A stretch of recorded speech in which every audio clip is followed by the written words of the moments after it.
Welcome to Quick Tech News, where we keep you updated in the world of tech without wasting your time.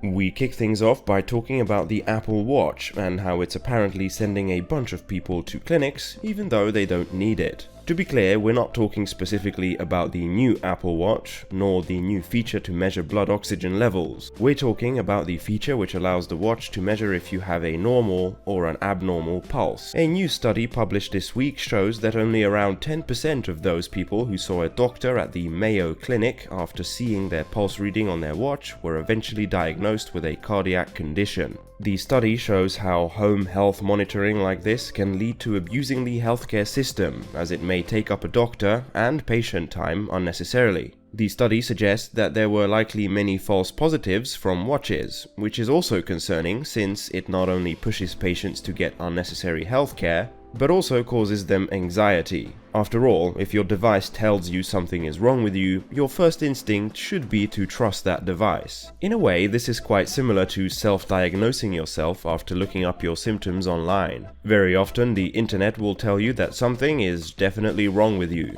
Sometimes quite serious things, when in reality the issue is much smaller.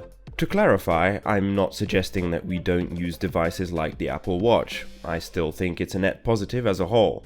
Having said that, not everyone should be using all of the features. For example, the study shows that over 20% of the people from the Mayo Clinic had atrial fibrillation. People with this condition should not be using the Apple Watch Pulse feature since it becomes unreliable. It is also stated that those under 22 should not be using the feature either, whereas over 20 people with records in the study were below that age.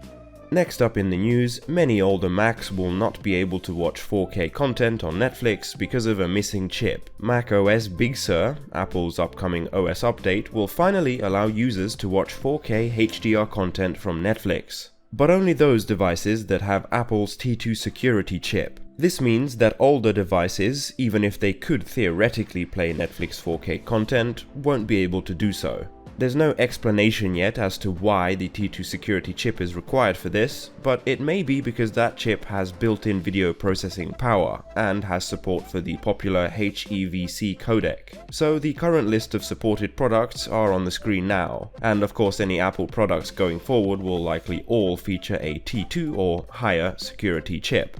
If you enjoyed this video, I would really appreciate if you could like the video, subscribe, and tell your friends to help get this channel off the ground. Thanks, and see you next time.